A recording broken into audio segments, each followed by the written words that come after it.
Nu e clickbait sau ceva titlu. Când zic că legumile sunt nesănătoase, vorbesc la modul cel mai serios. Și înainte să crezi că m-am lovit la cap sau ceva, ascultă ce am de zis în continuare și o să-ți dovedesc cu argumente solide că într-adevăr am fost mințiți cu asta și nu ar mai trebui să consum legume de acum încolo. Dar astea fiind spuse, mi s-a părut și mie șocant când am auzit lucrul ăsta, că legumele sunt nesănătoase sau plantele în general, pentru că eu studiez nutriția de 3 ani și de 3 ani am început să îmi optimizez dieta pentru sănătate, performanță sportivă și așa mai departe.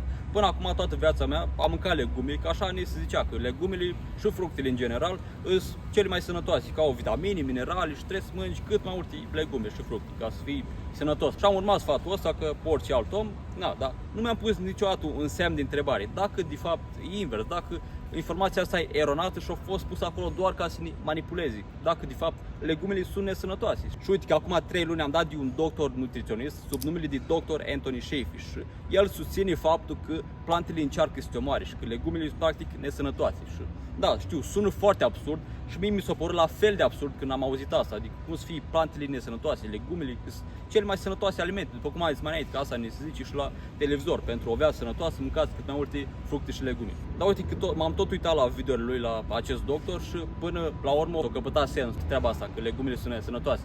Că acest doctor, cum a zis Dr. Anthony Shafee din Australia, el susține faptul că plantele încearcă să te omoare. Și asta din cauza faptului că, uite, dacă o să te gândești o leacă, când ești în sălbăticii, de exemplu, și vrei să mănânci ceva, tu poți să ai opțiunea de a mânca animale, da? Ca să mănânci animale trebuie mai întâi să le omori, dar nu poți să le omori chiar așa ușor. Că animalele poate să fugă, poate să te muști, poate să dea cu gheara, depinde de ce animale și să apără în felul ăsta. În schimb, plantele, dacă încerci să mănânci, nu poate să apere. Până la urmă, și ele organisme vii și nu vor să fie omorite, dar ele nu pot să apere, nu poate să fugă, nu poate să dea cu colț, nu poate să te muști și din cauza asta trebuie să recurgă la toxine. Toxine pe care le eliberează în cazul în care le ataci, în cazul în care vrei să le mănânci. Ți-am zis, nu vor să fie mâncate și dacă te gândești o leacă, are sens, pentru că dacă ai fi în sălbăticii, n-ai putea să mănânci majoritatea plantelor. Majoritatea te-ar face bolnav dacă le mănânci sau chiar te-ar ucide dacă sunt destul de otrăvitoare, așa că nu prea poți să ai încredere în plante. Din cauza asta, plantele practic încearcă să se omoare și plantele nu sunt bune pentru noi. Chiar și astea care le mâncăm noi de zi cu zi, chiar și astea au toxine și intră în corpul nostru și ne cauzează probleme. Bun, și hai să conectăm și asta la ce am observat eu pe corpul meu, ca să aibă mai mult sens.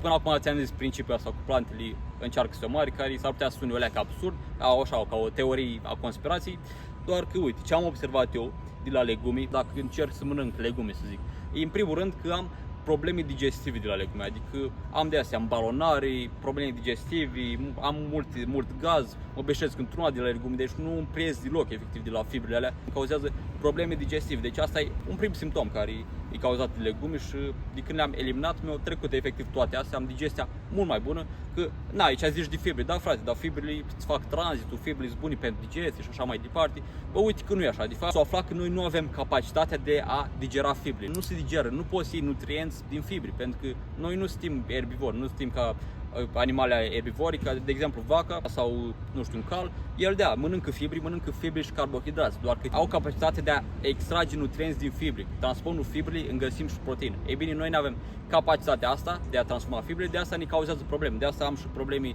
digestive și îmbalonare și gaz atunci când mănânc legume. Așa că ăsta e un prim side effect pe care l-am observat de la legume.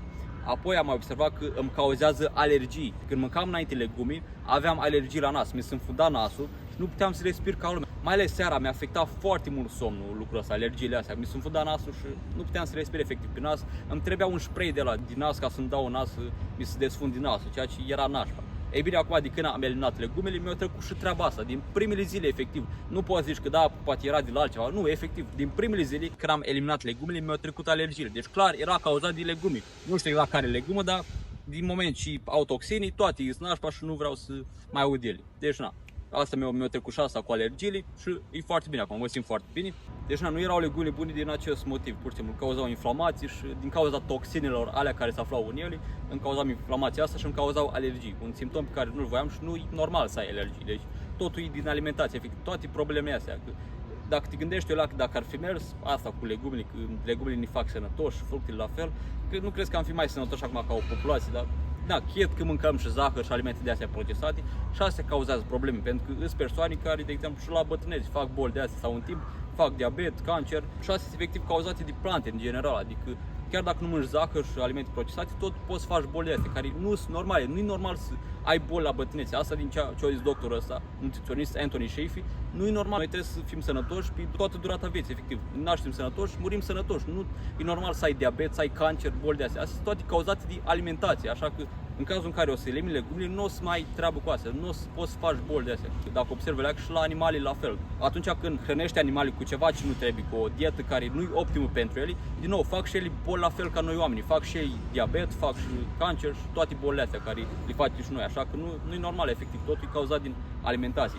Nu sunt așa rele ca zahărul și alimentele procesate într-adevăr, dar vis acolo leacă mai puțin rele și nu ai vrea să le ai. Erau și niște studii care ziceau că legumile, sau hai să luăm un exemplu așa mai concret, că de asta varza de Bruxelles sau brocoliu au vreo 68 de substanțe cancerigene în ele, deci e destul de mult și clar poate fi și asta o cază a cancerului. Deci de asta nu mai vreau să consum legume și totul are sens acum, efectiv, parcă mi-a pus așa Dumnezeu mâna în cap și mi-a zis adevărul, efectiv.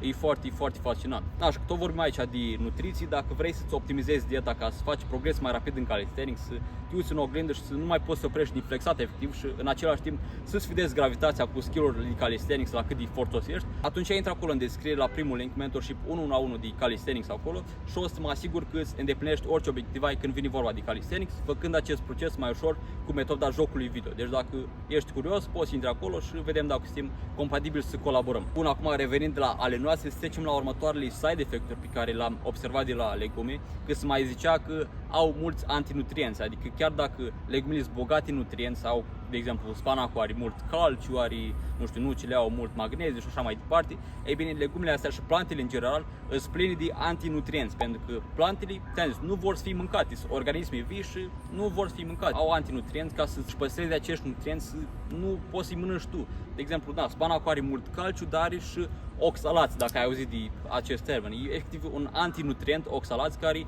prezervă acest calciu și am observat chiar era adevărat asta. Adică eu mâncam o grămadă de legume și parcă tot simțeam așa fără nutrienți. Adică nu puteam sta așa mult fără mâncare cum pot să stau acum, adică nu mai mănânc legume. Parcă mai mult mă fura din nutrienți. Și dacă tot vorbim aici despre eliminarea legume, că am zis că am eliminat legumele, n-am mai mâncat legume și fructe de 3 luni. Păi ce am mâncat mai exact? Asta e întrebarea.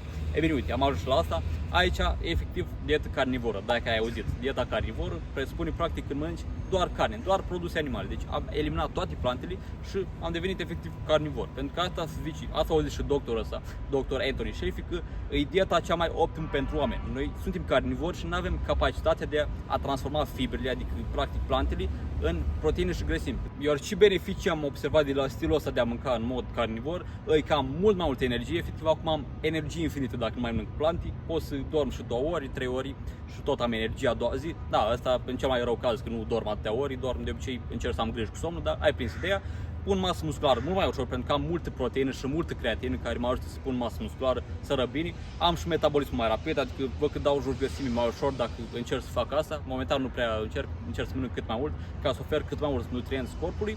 Plus că văd așa, îmi trec ușor toate problemele astea de sănătate, cum am zis mai înainte, alergiile astea care erau cauzate de legume mi-au trecut de când mănânc așa în stil carnivor și așa ușor toate problemele de sănătate care le simțeam așa vizibile, adică aveam niște probleme cu insulina, parcă o dădeam așa ușor în diabet și mi-a trecut și asta, acum îmi funcționează hormonii mult mai bine și corpul în general, adică e foarte sănătoasă dieta asta. Mi-am făcut și niște analize, urmează să văd cum o să fie, dar garantez că o să fie foarte bune analizele alea de când mănânc așa de vreo 3 luni, pentru că toate persoanele care fac dieta asta la fel au analize super bune și să îmbunătățesc la ele după câteva luni de pe dieta asta. Deci, chiar recomand.